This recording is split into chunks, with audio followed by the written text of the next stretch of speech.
اسی وجہ سے شریعت اسلامیہ نے اس عمل کی بڑی فضیلت بیان کی ہے، ایسے لوگوں کی بڑی فضیلت بیان کی ہے جو لوگوں کی عادت کے لیے جایا کرتے ہیں، مریضوں کی عادت کے لیے جایا کرتے ہیں۔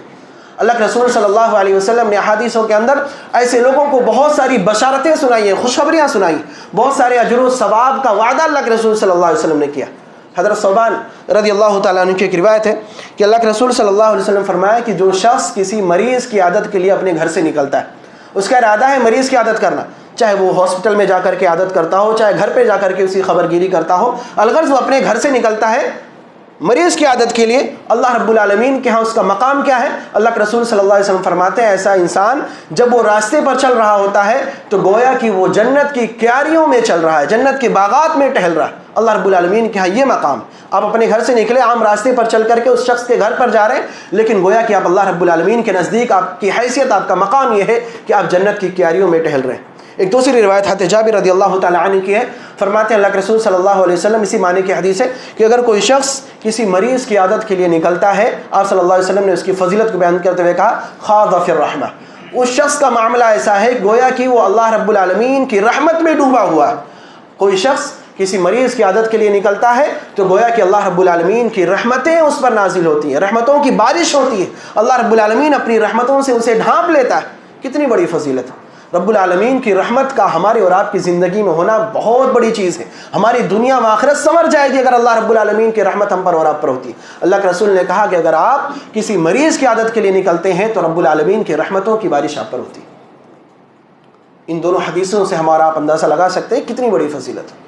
کتنی بڑی فضیلت۔ حضرت علی رضی اللہ تعالیٰ عنہ کی ایک روایت فرماتے ہیں اللہ کے رسول صلی اللہ علیہ وسلم نے ارشاد فرمایا کہ جو شخص کسی مریض کی عادت کے لیے اپنے گھر سے نکلتا ہے صبح کے وقت میں، صبح کے وقت اپنے گھر سے نکلا تو شام تک 70,000 فرشتے اس بندے کے حق میں دعائیں کرتے رہتے۔ صبح آپ مریض کی عادت کے لیے نکلتے ہیں، شام تک یہ دعا چلتی۔ شام میں کوئی شخص کسی بندے کی عادت کے لیے نکلا، کسی مریض کی عادت کے لیے نکلا تو فرشتے 70,000 فرشتے اس بندے کے حق میں صبح تک دعائیں کرتے رہتے۔ ہم اور آپ اس حدیث میں غور کریں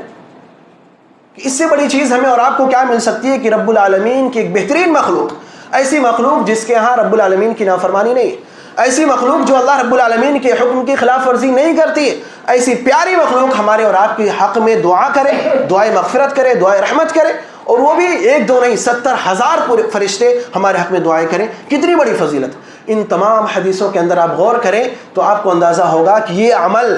یہ عادت مریض کی عادت کے لیے پہنچنا، اس کی خبر گیری کرنا، جسے ہم اور آپ آج بہت ہی معمولی سمجھتے ہیں، کتنی بڑی فضیلت ہے، کتنی بڑی چیز ہے کہ اس کے ذریعہ ہم اللہ رب العالمین کی رحمت کو حاصل کر سکتے ہیں۔ ہمارا یہ عمل اللہ رب العالمین کی بخشش اور مغفرت کو پانے کا بہترین ذریعہ، ہمارا یہ عمل رب العالمین کی بنائی ہوئی جنت کو حاصل کرنے کا بہترین ذریعہ۔ ایک بڑی مشہور حدیث جسے ہم نے آپ نے بارہا سنا ہوگا کہ صحابہ کرام رضوان اللہ علیہم اجمعین تشریف فرما تھے، اللہ کے رسول صلی اللہ علیہ وسلم نے ان سے سوال کیا من اصبح منکم اليوم صائما، کون ہے جس نے آج روزہ رکھا ہے؟ حضرت ابو بکر صدیق رضی اللہ تعالیٰ نے کہا انا یا رسول اللہ، اللہ کے رسول میں نے روزہ رکھا ہے۔ پھر آپ نے دوسرا سوال کیا کہ تم میں سے کون ہے جس نے آج کسی مسکین کو، کسی غریب کو کھانا کھلایا؟ حضرت ابو بکر نے کہا انا یا رسول اللہ، اللہ کے رسول میں نے کھلایا۔